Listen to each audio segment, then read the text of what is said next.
Welcome to today's channel. Israel surrounds Khan Younis on most intense day of Gaza war.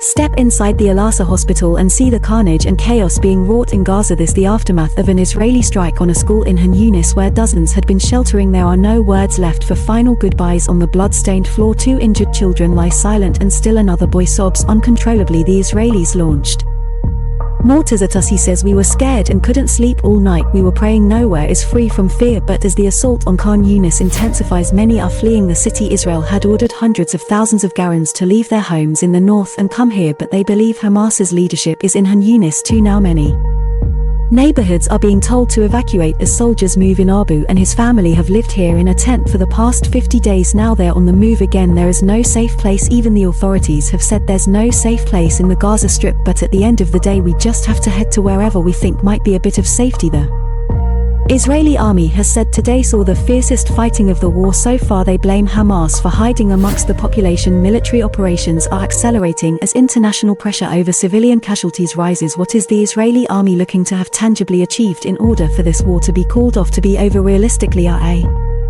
disbanding of the fighting units, cutting off communications and not being able to actually give orders by Hamas. And let's put aside how we would know this, okay, but at the end of the day not being able to be a fighting unit anymore, that would be a sign of the collapse and destruction or neutralization of their wearing capabilities. Do you think that's achievable, and what kind of time frame is needed? If we were not to care for civilian casualties, it could be done in 2 weeks, but the price would be so high that we wouldn't want to for the civilians to pay that price. So therefore, in order to do this with a minimal collateral damage, it'll probably take a few more months. Another airstrike in my street for my neighbors, for me neighbor house. What will months of more violence mean for the people of Gaza? Will the world allow these apocalyptic scenes to continue that long? This was an airstrike in the center of Gaza. 80% of the population has been forced from their homes. Nearly 2/3 of all houses in Gaza have been destroyed or damaged. Many are now gathering in Rua at the border with Egypt in the most dire of conditions. There are no bathrooms here, says Anas. We can't wash our children's hands. There are no bakeries, no supermarkets. We spend all night hearing the bombings. We can die at any moment. The UN says it can't look after the hundreds of thousands of people heading to Rua, but no one in Gaza knows when they'll be able to return home or what will be left to return to. Well, today here in Tel Aviv we heard warning sirens ring out after a number of rockets were launched at the city from the Gaza Strip. Now these rockets are generally intercepted. They often don't do any real damage, but they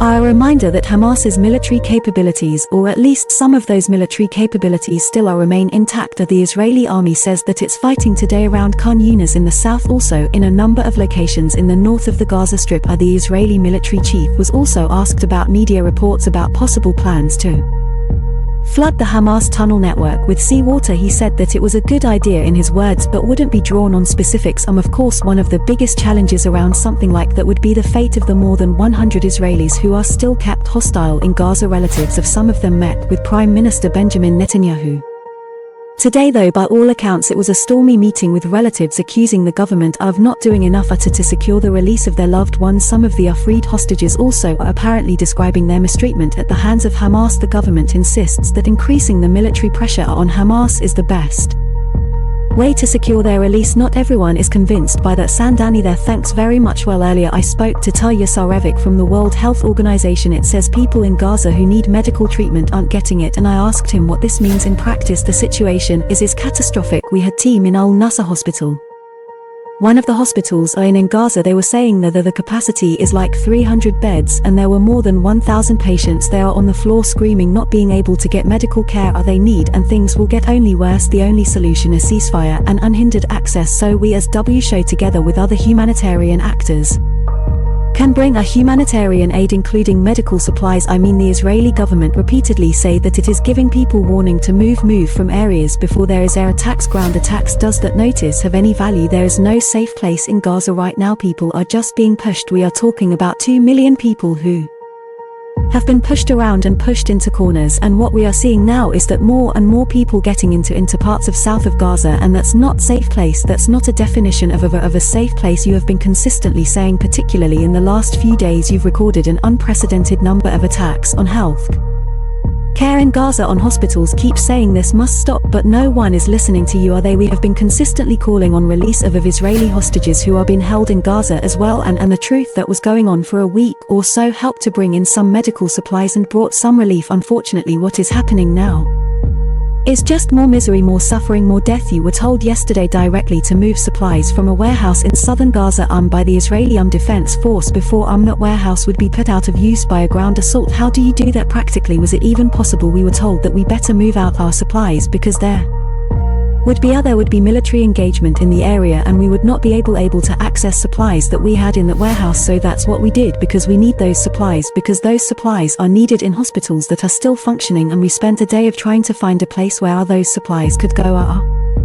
There was a delivery being scheduled to 2 hospitals that has been cancelled. We did find something, but again it's a lot of effort for something that really should not be happening. How do you see the next few days and weeks going if an ceasefire isn't brought about? There are thousands of people with chronic diseases who will not be able to get services that they need, and on top of all of that, people who are crammed in a very small spaces are risk to see emergence of infectious diseases, respiratory viruses that are especially dangerous for children, waterborne diseases because of a lack of clean water, skin diseases. In shelters there is a one toilet for 200 people, there is one shower for 4,000 people. So with a lack of sanitation and clean water, and with temperature dropping and people being close by, there is a risk of emergence of infectious diseases on top of the injuries, on top of people who are sick and who cannot get the treatment they need. Tigich, thank you very much for talking to us today.